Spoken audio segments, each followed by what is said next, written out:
बिस्मिल्लाहिर्रहमानिर्रहीम।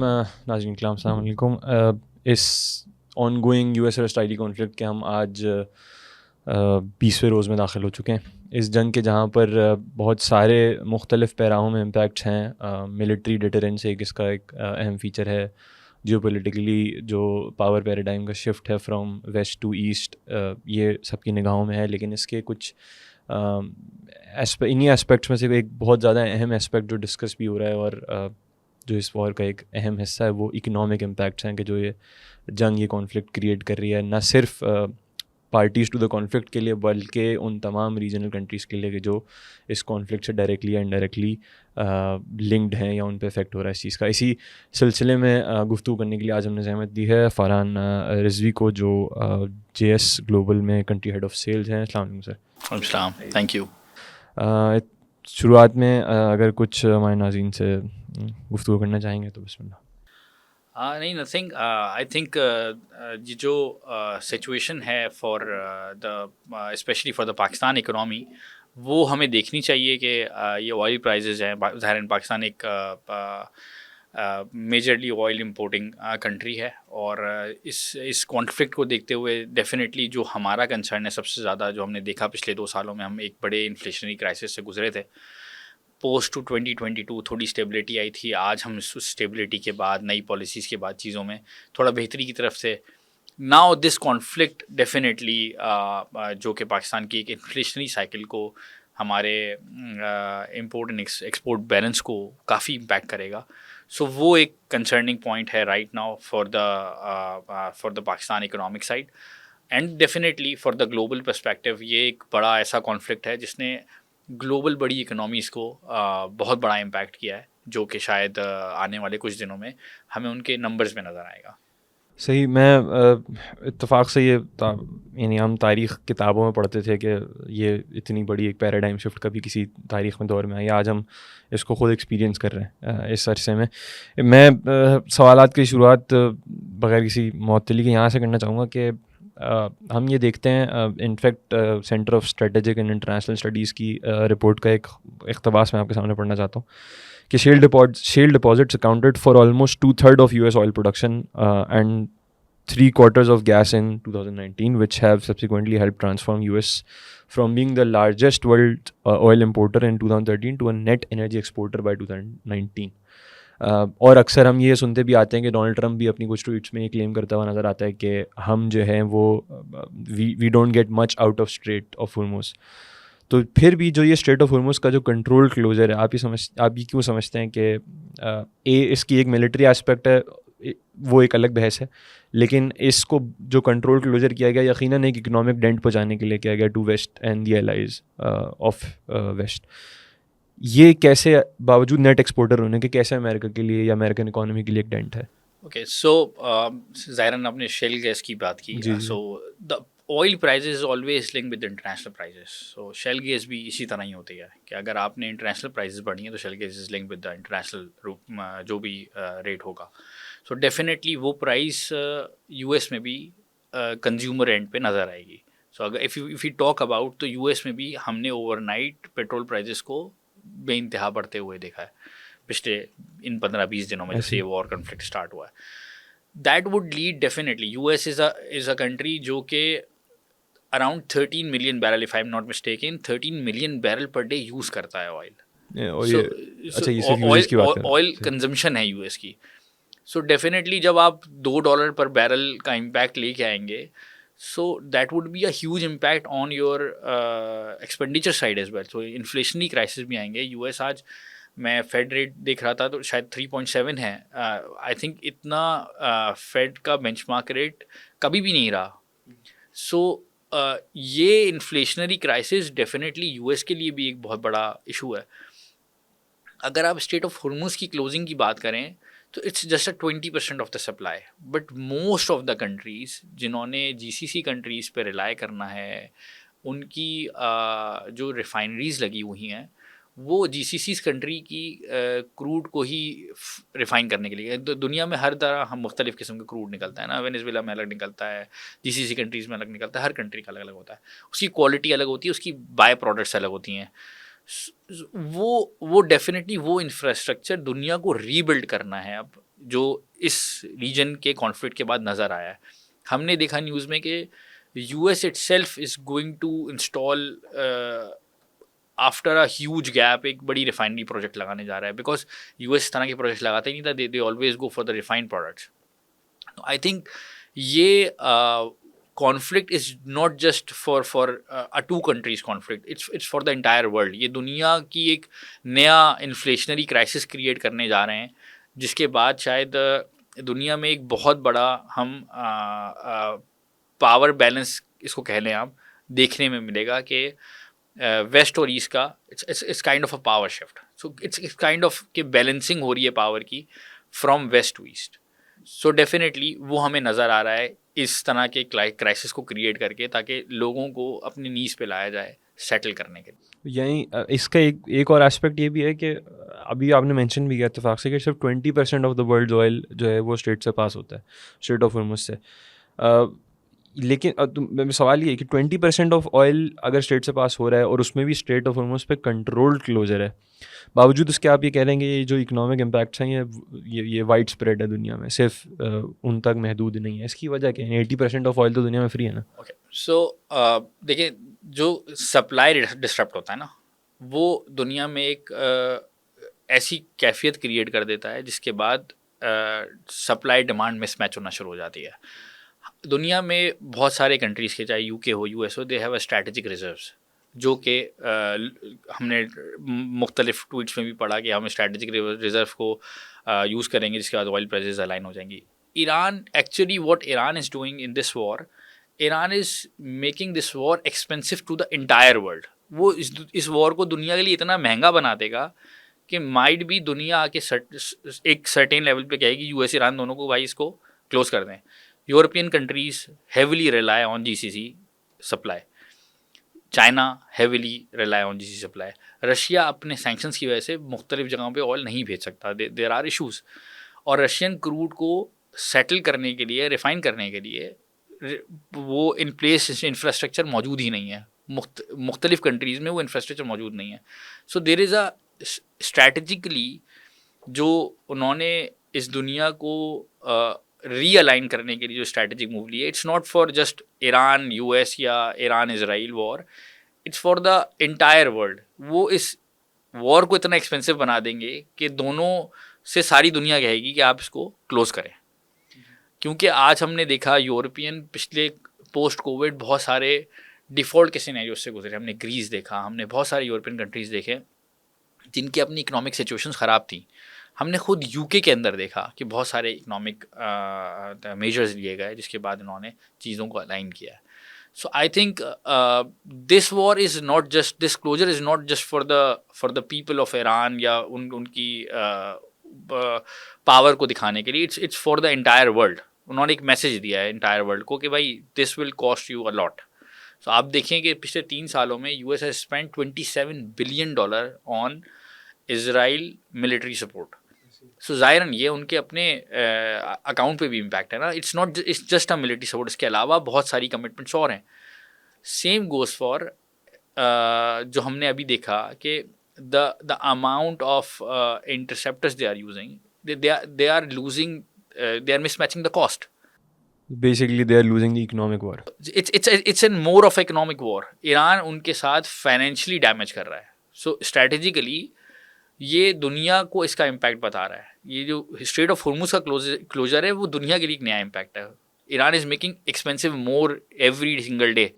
तो ये एक तो इसका ऑब्वियसली पैसेज का तो एक अलग एस्पेक्ट है, लेकिन चूँकि जो जीसीसी कंट्रीज़ हैं, और ये बात अब ये मतलब ये कोई इट्स एन ओपन सीक्रेट के they host American bases, they host lot of strategic assets in the region के जिसको फिर they use Americans and Israelis use for the aggressive attacks on Iran and others.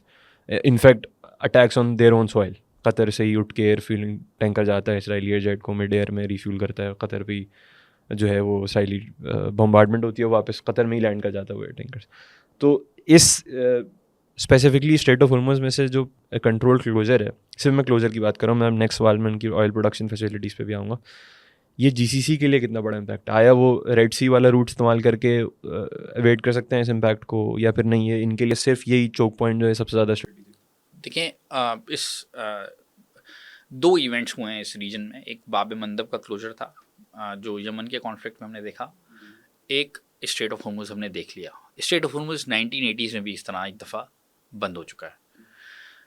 So straight of Hormuz का closure को उन्होंने alternate create करने के लिए एक ईस्ट वेस्ट पाइपलाइन डाली सऊदी अरेबिया ने, जो कि रेड सी में क्रूड को डंप कर दिया या ऑयल को डंप कर दिया। सो कल यानी इस वॉर से पहले तक वो जो फैसिलिटी ट्रांसफ़र करती थी, that was around 2.8 million barrel. Now the capacity is stretch up to 7.8 million barrels. So ये उन्होंने कोशिश की है कि ऑल्टरनेट को, ज़ाहिरन एक बहुत बड़ा चंक है जो स्ट्रेट ऑफ हॉर्मुज़ से मूव होता है, तो डेफिनेटली वो रेड सी से ऑल्टरनेट ओवरनाइट तो क्रिएट नहीं हो सकता। सो इनको कहीं ना कहीं इस सिनेरियो को लेके एडजस्ट होना होगा। यानी अगर आप इसको समझेंगे ये bases, why the bases are here, so वो पढ़ना पड़ेगा आपको 1940 से। एक्चुअल जो यूएस डॉलर पैक्ट था, जिसमें यूएस ने कहा कि डॉलर हम अपने रिजर्व में रखेंगे, आपको हम डॉलर दे देंगे, और उसके बाद ज़ाहिरन यूएस एक के बाद एक नए वॉर कॉन्फ्लिक्ट में जाता रहा। और पोस्ट 1970s यूएस रियलाइजेस कि यार ये जो $75 पर आउंस था, इसको हम मीट नहीं कर सकते। अब हमारा डॉलर, ये गोल्ड रिजर्व मिसमैच हो गया, डॉलर ज़्यादा प्रिंट कर लिया हमने। सो व्हाट दे डिड, उन्होंने कहा कि अब हम करेंसी को फ्री फ्लोट में रखते हैं। दैन कुछ अर्से बाद उन्होंने सारे ओपेक कंट्री से एक डील की, जिसके बाद उन्होंने पेट्रो डॉलर को एडजस्ट कर लिया। सारे ओपेक कंट्री से डील की, सऊदी अरेबिया था, बाकी कंट्रीज से, जिन्होंने कहा कि ये जो ऑयल आप बेचेंगे वो डॉलर में बेचेंगे। ये जो पॉइंट था उसने यूएस इकोनॉमी को ज़्यादा सपोर्ट किया। सो दुनिया मिडल ईस्टर्न कंट्रीज से डॉलर में पेट्रोल ख़रीदी है, और वो कंट्रीज़ अपनी करेंसी यानी जो डॉलर आ रहा है उसको किसी सेफ इकोनॉमी में इन्वेस्ट करने के लिए यूएस ट्रेजरी बॉन्ड ख़रीद रहे हैं। सो व्हाट एक्चुअली, अगर आप ये पढ़ें इस न्यूज़ को, ये समझने की ज़रूरत है व्हाट ईरान डिड। ईरान ने कहा कि हम स्ट्रेट ऑफ हॉर्मुज़ से उन कंट्रीज को निकलने देंगे जो यौन में डील करेंगे। इत्तेफाक से मैं आऊँगा भी इस पर आगे। इसमें इंटरेस्टिंग बात यह है कि आप ही कह रहे हैं कि पेट्रो डॉलर की डेफिनेशन के मुताबिक दुनिया ख़रीदे भी डॉलर में, वो ख़रीदा हुआ डॉलर वापस is invested back in American economy. ज़ाहिरन सेफ इकोनॉमी है ना। अब invested back in American economy, इसका मतलब कि जो नेट शख्स फ़ायदे में रह रहा है या नेट वो यूएस है इन मुसलमान कंट्रीज़ के ऑयल एक्सपोर्ट करने का भी। डेफिनेटली उन्होंने पैक्ट किया हुआ है। उन्होंने कहा था कि हम आपको सेफ्टी प्रोवाइड करेंगे against this, that's why the bases are here. Jimmy Carter की वो डॉक्टर हाँ, जो 1980s में, बिल्कुल ऐसा ही। सो वो जो बेसिस थी, उसका रीज़न ये था कि उन्होंने कहा था हम आपको सेफ्टी प्रोवाइड करेंगे विद एनी अदर एग्रेशन, जो शायद could be Russia, could be anyone. अब ईरान ज़ाहिरन उनकी नज़र में आ गया। सो वो एक definitely it's a on going process जो बार बार उन्होंने चेंज किया है वर्ल्ड इकनॉमी को कंट्रोल करने के लिए। ज़ाहिर पहले बैंकिंग सिस्टम कंट्रोल किया, फिर पेट्रो डॉलर कंट्रोल किया, इस तरह से मल्टीपल चीज़ें they controlled it because they want the economy to be run by their direction, चाहे वो किसी किस्म की भी मूव हो दुनिया में। सही ये तो पैसेज की बात है, लेकिन अब कल ही इत्तेफाक से आज जब हम ये रिकॉर्ड करें, जंग का 20वां दिन है, और कल बल्कि गालिबन परसों ईरान की जो असलुया शहर में मौजूद जो मेजर गैस प्रोडक्शन फैसिलिटी, उस पर इसराइली एग्रेशन होता है। उसके बाद middle eastern oil production facilities को ईरान लेजिटिमेट टारगेट अनाउंस कर देता है, mainly because of the fact, और मेरा ज़ाती ख्याल ये है कि it is justifiable just because of the fact के all these countries are actually a party to the aggression because of their obviously bases and all the stuff. अब जबकि मिडल ईस्टर्न इंफ्रास्ट्रक्चर हिट होना शुरू हो गया है, energy production infrastructure hit होना शुरू हो गया है। एक तो पैसेज तो एक अलग मसला था, ये प्रोडक्शन इकोनॉमिक डेंट कैसे प्रोड्यूस करेगा, और ये कौन कौन से वर्ल्ड रीजन्स हैं कि जो मेजरली हिट होने वाले हैं इस प्रोडक्शन की फैसिलिटीज़ को हिट करने से। गैस सप्लाई हिट होगी, पूरा यूरोप हिट हो जाएगा। आज अगर आप कतर एनर्जी के सीईओ का मैं न्यूज़ पढ़ रहा था रॉयटर्स में, दे सेड के for good 5 years we will see the damage, we are not gonna be on the same line जहाँ आज प्रोटेक्शन इवन इफ थी। The war stops now. ठीक है, सो आज स्टॉप हो जाती है तो 5 साल हम इंफ्रास्ट्रक्चर रीबिल्ड कर रहे होंगे। सो कतर जैसे कंट्रीज़, यूएई या बहरीन जैसे कंट्रीज़, एक जिनका इस स्ट्रेट ऑफ हॉर्मुज़ से बहुत डिपेंडेंसी है। Qatar is 100% dependent, UAE is 100% dependent. उनके पास कोई और रास्ता नहीं ठीक है है, ऐसे। तो उनकी इकोनॉमीज तो कोलैप्स कर गई हैं। Real estate prices are down by 28-30%। ये कंट्रीज तो सेल्फ सफिशिएंट है ही नहीं, सारा इंपोर्ट करते हैं। जब इंपोर्ट ही नहीं होगी तो कंट्री में एक सीरियस क्राइसिस स्टार्ट हो जाएगा। तो आर्टिफिशियली जो चीज़ बिल्ट हुई हुई थी वो एक नया डिबैकल क्रिएट होगा। So the people who are actually moving to UAE, to Qatar के नई इकोनॉमिक पॉलिसीज़ आई हैं। सऊदी अरेबिया में हमने देखा नियॉन सिटी बन रहा था और मल्टीपल प्रोजेक्ट्स आ रहे थे, all got halted because of the crisis. और डेफिनेटली एक बहुत बड़ी अनसर्टेनिटी क्रिएट होगी रीजन में। ज़ाहिर मनी लिक्विडिटी चोक होगी, बहुत बड़ी एक लिक्विडिटी ना जो यूए की तरफ आउट हो रही थी। This all will gonna and. So definitely it will be a cost for the European country, it will be a cost to the entire African countries. आप समझें कि सिर्फ आपको पेट्रोल प्राइसेस बढ़ाए हुए 20 दिन हुए पाकिस्तान में, 20 दिन में you will see a serious inflationary impact. आपकी secondary market yields certain percentage से बढ़ गई हैं। यानी हम people are talking, market analyst are talking कि 100 बेसिस पॉइंट से इंटरेस्ट रेट बढ़ जाएगा। So things are not in favour of anybody, यानी पाकिस्तान हो या रीजनल अफ्रीकन कंट्रीज में भी same. I was talking to the related person who import clothes from Pakistan. So most of the African countries are landlocked. So their freight cost went from $8,000 to $14,000.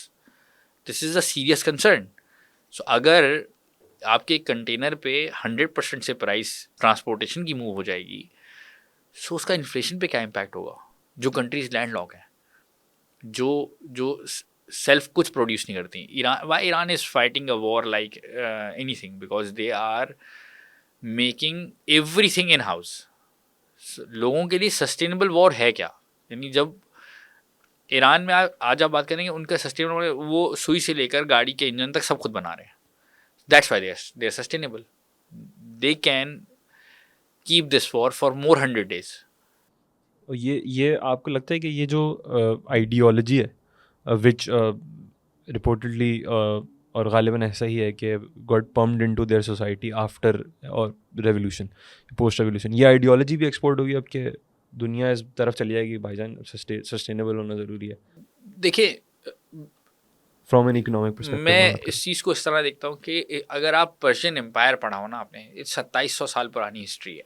ऐसे ही। ठीक है, they use to rule the world, और to rule the world they know कि उनको literacy rate भी बढ़ाना है, उनको तमाम चीज़ें करनी है। आप देखिए वो जो बादशाहत का दौर था, that for me that might be the worst. Literacy rate कम था, चीज़ें कम थी। आज जो जिस किस्म का लिटरेसी रेट, जिस किस्म की लोकल प्रोडक्शन, जिस किस्म की चीज़ें ईरान के अंदर मौजूद हैं, जो दुनिया देख भी रही है, जो टेक्नोलॉजी की रिवोल्यूशन देख रही है दुनिया, इट्स बिकॉज दे नो कि सिस्टम में सस्टेनेबिलिटी एक ही तरीके से है, सब कुछ लोकलाइज होना चाहिए। आप देखें, अगर if you talk about US reserves की बात करें ना, तो 600 मिलियन रिजर्व्स हैं यूएस के, बैरल के रिजर्व्स हैं 600 मिलियन बैरल्स का oil reserve. So what if कि आज ऑयल सप्लाई डिस्टर्ब हो जाती है and US has to use their oil reserves. So how long it will last? So as per the data that I searched, 13 million barrel per day का usage है, तो means अब you are talking about 60 odd days. तो ये कितने दिन का sustainable model है? How long? आज हम देख रहे हैं कि there is a serious conflict between the strategy of Israel and US. I see. President of United States is tweeting that I am not aware of the attack that Israel did yesterday, and this will not going to happen again. Israel said, no, you were in loop.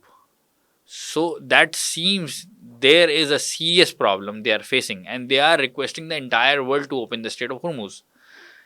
So, जो सारा world disturb हुआ है, that is the I think best Iranian strategy for the entire world. They are making this war so costly for the entire world, they have to kneel down. I think I'm not a military analyst, but ये जो strategically aligned move ली है Iran ने, वो because they have a self-sustainable model. For 30 odd years, 40 odd years, they are seeing the sanctions. Their banking system is not relying on the international banking system. So they know the sufficient model. I think उनकी sustainability का reason है कि they are here and they are facing such kind of aggression from the entire world, and they are yet standing against them. सही. इसमें एक और interesting aspect ये भी है कि जो यूनाइटेड स्टेट्स है उसने अपनी जो स्ट्रेटेजिक अलाइनमेंट है वो थोड़ी सी ईस्ट एशिया की तरफ भी शिफ्ट की थी for economic linkages and all, specifically south Korea and others, Japan. ये जितने भी साउथ एशियन या ईस्ट एशियन कंट्रीज़ हैं, मेजर ऑयल इंपोर्टर्स हैं जीसीसी से. तो अगर जीसीसी की प्रोडक्शन हिट होती है, उनकी जो बाकी प्रोडक्शन है जिसका यूएस इंपोर्टर है वो हिट होती हैं, हाउ मच ऑफ हम या इसको कैसे फोर्सी करते हैं इस पूरी सिचुएशन में? देखें, दो आई एम नॉट टेक्नोलॉजी एनालिस्ट, मगर अगर आप दो चार चीज़ों की numbers year on year comparison बनाएंगे, सो अगर आप इफ़ यू टॉक अबाउट के जो टेक्नोलॉजी कॉस्ट दुनिया में एक बड़ी है, we talk about RAM cost, बहुत छोटी सी मिसाल है. तो आज आप ईयर ऑन ईयर कंपैरिजन करें तो 200% से बढ़ गई है, 300% से बढ़ गई है.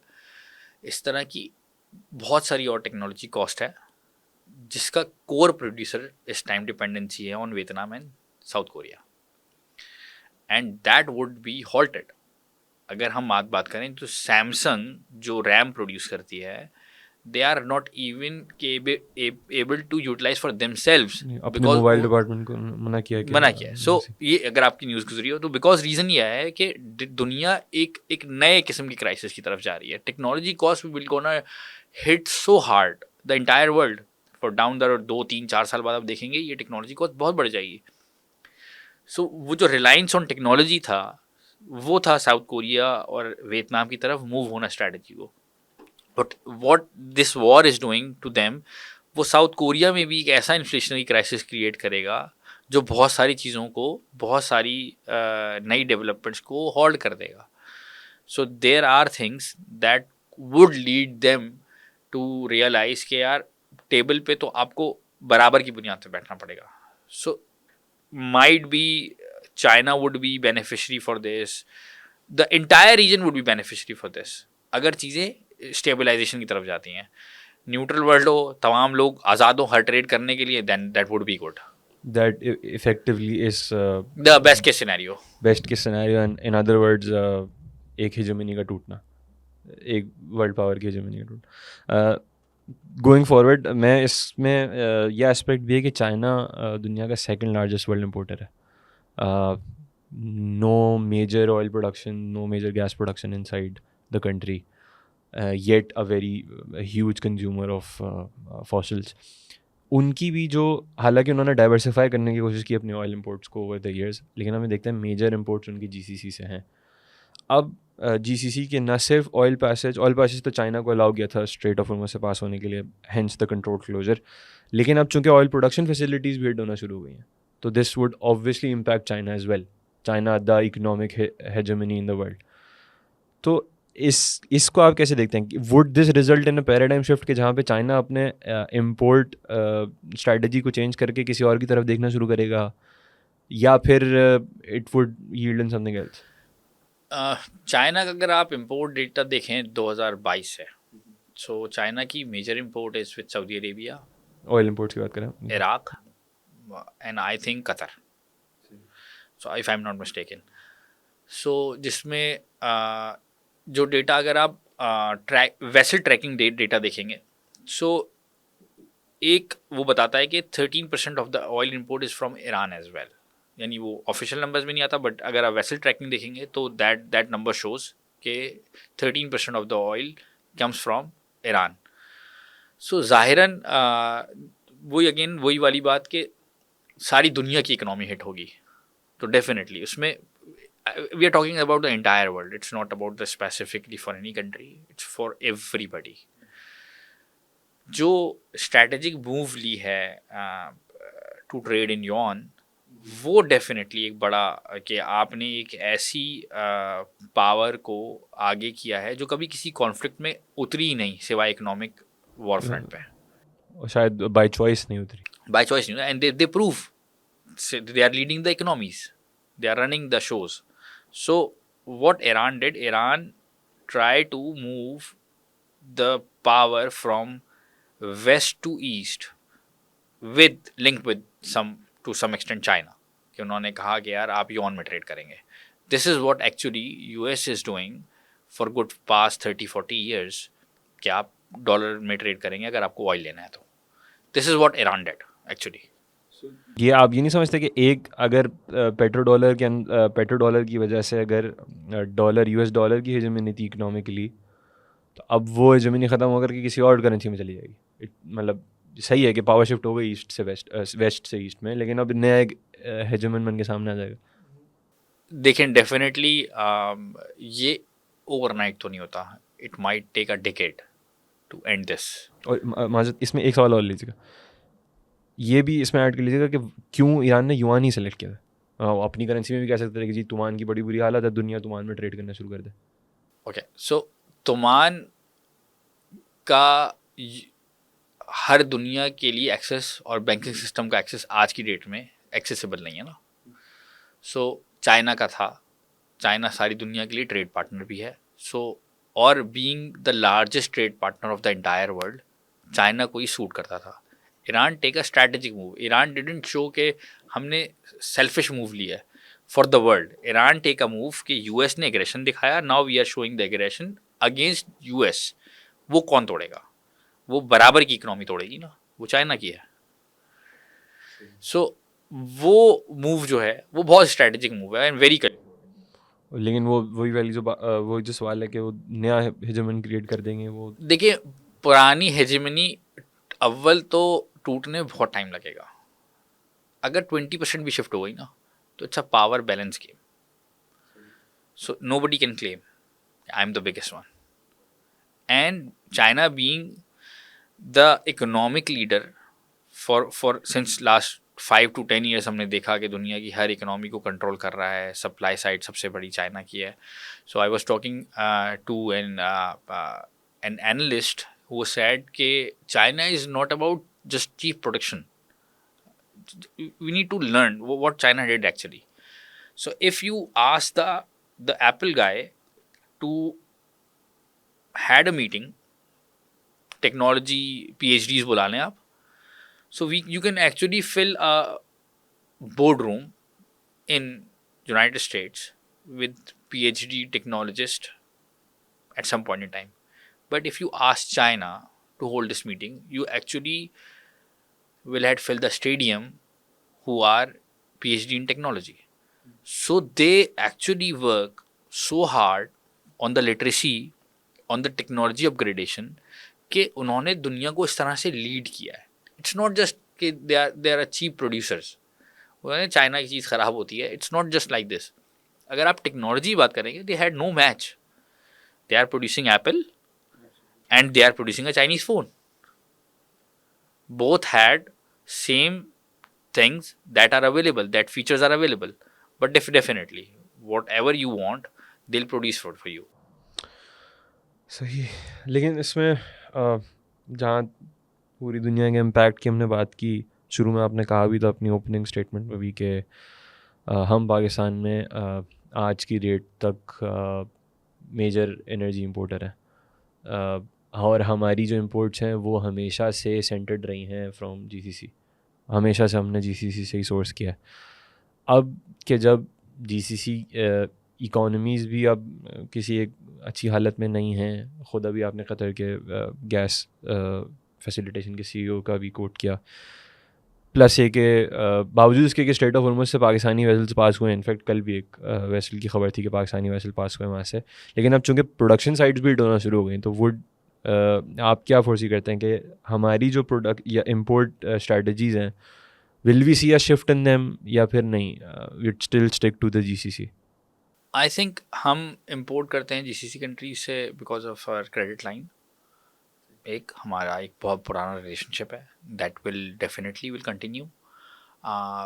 ईरान जहाँ तक हमारा ट्रेड पार्टनर है, मल्टीपल ट्रेड्स करते हैं, ऐसा नहीं है हम ईरान से ट्रेड नहीं करते, but definitely these are with on the barter system. बहुत सारी और कंस्ट्रेंट्स होते हैं, ज़ाहिरन बैंकिंग चैनल नहीं अवेलेबल होता, सो उसको अलाइन करने के लिए पाकिस्तान को ज़रूर रिक्वायर्ड होगा कि एक बैंकिंग चैनल चाहिए, that need to be developed, एक स्विफ्ट चैनल होना चाहिए।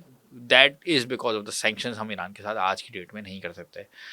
May be post this closure of war they might had some get some unsanctioned thing, they might have banking system aligned, तब जाके हम शायद उनके साथ कर लेंगे कोई ट्रेड का system on. But for now until there is a D-Day scenario for us, for now मुझे लगता है कि पाकिस्तान अभी जीसीसी कंट्रीज़ की इंपोर्ट पे रिलाई करेगा। Despite the production heads on GCC, in क्या वो क्रेडिट लाइन जिसके देखिए, ऊपर हम आज जो तक ईरान इम्पोर्ट ने करते थे, प्रोडक्शन फैसिलिटीज़ को हिट किया है, it's not entire middle east production facilities, limited those facilities who are actually providing support to the US, that has been hit.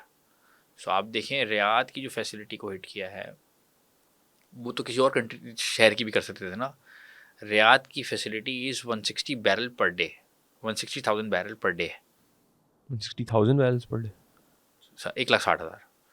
सो वो बहुत स्मॉल फैसिलिटी है टेक्निकली, बट क्योंकि it's link with the US, they hit that facility. वो तमाम facilities जो कि US Israel linked हैं, they are hitting those facilities. It's not just they are hitting the entire system for them. So Qatar की वो facilities जो gas provide कर रही थी to those people who are doing aggression against Iran, they hit those facilities. तो इसको ये it's not just they are hitting the entire facilities of Aramco and everywhere. They are strategically hitting those facilities who are providing alignment to the US and Israel. लेकिन मैं इसको ऐसे तौर से पूछ रहा हूँ क्योंकि देखें आपने खुद भी कहा कि ये एक बहरहाल इकोनॉमिक डेंट तो होगा जीसीसी के लिए भी। डेफिनेटली हम उनसे ऑयल इंपोर्ट करते हैं अपनी क्रेडिट लाइन पे, would that still exist after all these? That will be a tricky question, but I think कुछ दिन और क्लैरिटी आ जाएगी शायद। I think too early to say anything, but definitely we our strategic stakeholders will be an eyeing on such events, so they might take some decisions कि अगर हमें alternate import partner पे जाना है तो कौन होगा। So definitely it will be a challenge for everybody, but sooner or later हम देख लेंगे कोई ना कोई, अगर कोई strategic shift आ रहा होगा तो डेफिनेटली हमें भी। Do you think it's matter of days और मंथ्स? हमारे स्ट्रेटेजिक रिजर्व्स गालिबन 1 महीने के होते हैं, I think 15 days and to 30 days, but हमें बैक टू बैक कंटेनर चाहिए होता है। तो अभी तक तो हमारी जो अरेंजमेंट है वो हो रही है और आ रहे हैं container, but if the supply disrupt then definitely will look into the new partners.